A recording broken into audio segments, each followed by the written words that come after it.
ሰላም ጤና ይስጥልን ክቡራትና ክቡራን የአዲስ ምንጭ ቤተሰቦች እንዴት ውላችኋል? በያላችሁበት የከበረ ሰላምታችን ይድረሳችሁ። ዕለቱ ግንቦት 13 ቀን 2018 ነው። አሁን የደረሱንን ሰበር መረጃዎችና የዕለቱን አበይት ዜናዎች ቀጥሎ እናቀርባለን። ከመረጃዎቹ ጋር አብሬያችሁ ቆይታ የማደርገው የእናንተ ውብሸት ታየ ነኝ። እንደተለመደው ላይክና ሼር እያደረጋችሁ አብራችሁ እንድትቆዩ በታላቅ አክብሮትና ፍቅር እንጠይቃለን። ወደ መጀመሪያው ሰበር መረጃ ስንሸጋገር በደቡብ ወሎ ዞን አማራ ሳይንት እጅባር ከተማ የፋይናንስ ተቋማትን ለመዝረፍና በሕዝብ ላይ የሽብር ተግባር ለመፈጸም አቅዶ የነበረው የፈንታውን መኩዬ ጥፋት ቡድን በጀግናው ጥምር ኃይላችን በተወሰደበት የተቀናጀና ጠንካራ የማጥቃት እርምጃ ሙሉ በሙሉ መደምሰሱን የ11ኛ ኮር አዛዥ ኮሎኔል ገዳ በዳዳ ተናግረዋል። ዛሬ ግንቦት 13 ቀን 2018 ንጋት ላይ በደቡብ ወሎ ዞን አምሃራ ሳይንት አጅባር ከተማ ለመዝረፍ አሰብስፎ የመጣው በፋንታው መኩዬ የሚመራው ዘራፊ ቡድን ነው በጀግናው የአካባቢው ጥምር ጦር እንዳልነበር የተደረገው። በዛሬው ዕለት ከ8 ሰዓት እስከ 11 ሰዓት ተኩል ድረስ ደግሞ አምሃራ ሳይንት እጅባር ከተማ ገብቶ ባንክ ለመዝረፍ ያደረገው ሙከራ በጀግናው የጥምር ኃይላችን የተመከተ ሲሆን በደረሰበት ያልጠበቀው አጸፋ እንዲሁም ምላሽ የተደናገጠው የዘራፊ ቡድን አስከሬኑን ሳይዝ እየተንጠባጠበ ለመመለስ ተገዷል። በማለዳ ላይ የተሞከረውና ከ8 ሰዓት ጀምሮ የተደረገው እንቅስቃሴ በዚህ መልኩ የተጠናቀቀ መሆኑን የደረሰን መረጃ ያመለክታል። ከጉባ ላፍቶ ወረዳ በመጥፎ ስነ ምግባር ተባሮ የጥፋት ኃይሉን የውክልና ጦርነት ለማስፈጸም የሚንቀሳቀሰው ጽንፈኛ ቡድን ላይ ፈጣን እርምጃ በመውሰድ መደምሰሱን አዛዡ ገልጸዋል። ከተወሰደበት እርምጃ በኋላ ቀሪው ጽንፈኛ ቡድን ሲፈረጥጥ አካባቢው ሙሉ በሙሉ በጥምር ኃይሉ ቁጥጥር ስር መዋሉን በቀጠና የሚገኘው ክፍለ ጦር አዛዥ ኮሎኔል ከበደ ካኒዶ ገልጸዋል። የዘራፊ ቡድን የወያኔ መንገድ መሪ የተሰጠውን የውክልና ጦርነት በአማራ ሕዝብ ላይ ለማስፈጸም የሚያደርገው መፍጨርጨር ከመሆን አልፎ የትም የማይደርስና ለድል የማያበቃ ዓላማ የለሽ ተግባር የሌለው ሲሆን በዛሬው ግጭት ብቻ 5ቱ የተደመሰሱ ሲሆን 3ቱ ቆስለዋል፣ እንዲሁም የተማረኩም ይገኛሉ። ቡድኑ ታጥቋቸው የነበሩ የቡድንና የነፍስ ወከፍ መሳሪያዎች ከነመሰል ተተኳሾቻቸው መማረካቸውን ለማወቅ ተችሏል። የቡድኑ መሪ ኮሎኔል ፋንታው መኩዬ ከጉባ ላፍቶ ወረዳ የጸጥታ ዘርፍ ኃላፊነቱ በስነ ምግባር ጉድለት ሲገመገም ወደ ጽንፈኛ ቡድን የተቀላቀለ የዘራፊው ቡድን መሪ መሆኑ ይታወቃል። ከሰሞኑ በዚሁ ቀጠና ጀግና የመከላከያ ሰራዊታችን 11ኛ እዝ የሰላሙ መንገድ በአግባቡ በማመላከት በሰራው የማግባባት ስራ 5 የጽንፈኛ ቡድን ታጣቂዎችን ከነሙሉ ትጥቃቸው መመለስ መቻሉም ታውቋል። መንግስት በአማራ ክልል በሚያካሄደው የህግ ማስከበር ዘመቻ የህግ የበላይነትን እያረጋገጠ ለሰላም የሚያደርገውን ጥሪም እንዳላቋረጠ ይታወቃል። ወደ አስደሳች ሰበር መረጃዎቻችን ስንሸጋገር ለህዝብ ሲባል ከመንግስት የቀረበልን የሰላም መንገድ ተቀብለናል ያሉ የቀድሞ ታጣቂዎችን አሁናዊ ሁኔታ እናስቃኛለን።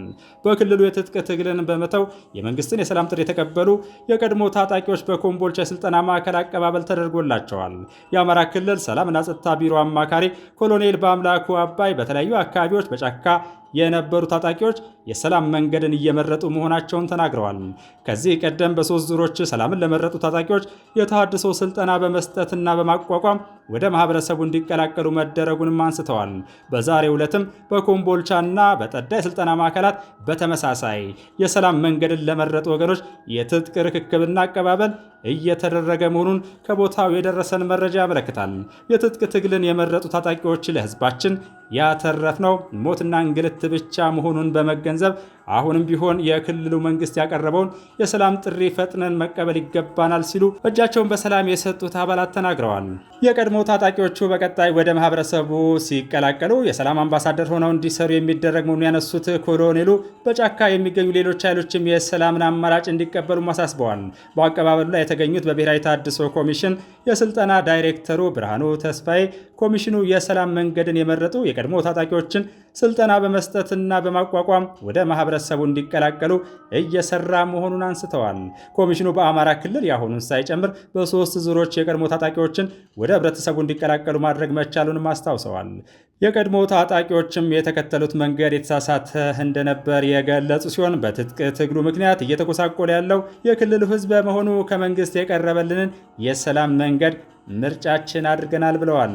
እንዲሁም በተሳሳተ መንገድ እስከዛሬ የበደልነውን ህዝብ ለመካስም ተዘጋጅተናል ሲሉ ቃላቸውን ሰጥተዋል። አስደሳች መረጃዎቹ ቀጥለው ወደ ጎንደር ስንሸጋገር የብሔራዊ ተሃድሶ ኮሚሽን በጎንደር ከተማ ጠዳ የስልጠና ማዕከል የሰላምን አማራጭ ለተቀበሉ የቀድሞ ታጣቂዎች የተሃድሶ ስልጠና መስጠት መጀመሩ እናገኛለን።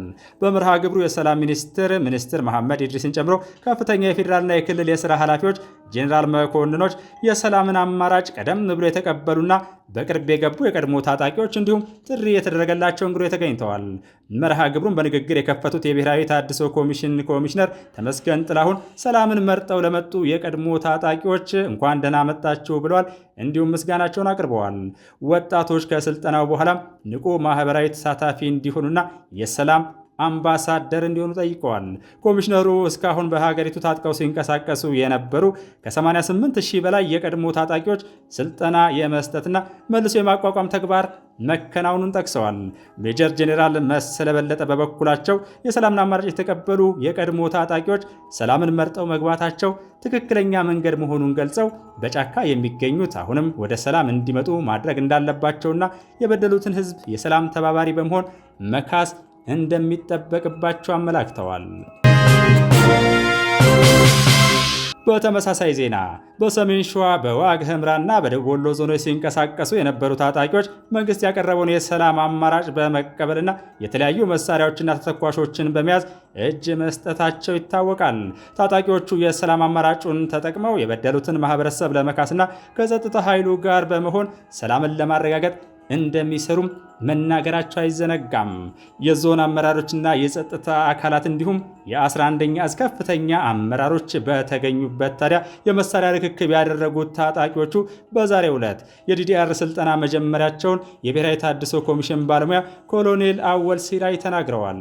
ቀደም ሲል ከጽንፈኛው ጋር ተዳምረው የተሳሳተ መንገድ መርጠው የነበሩ ታጣቂዎች ስልጠና በመውሰድ ወደ ማህበረሰቡ እንደሚቀላቀሉና በልማት ስራ ላይ በመሳተፍ የአካባቢያቸውን ሰላም እንደሚያረጋግጡ እንዲሁም የሰላም አምባሳደር ሆነው እንደሚቀጥሉ ገልጸዋል።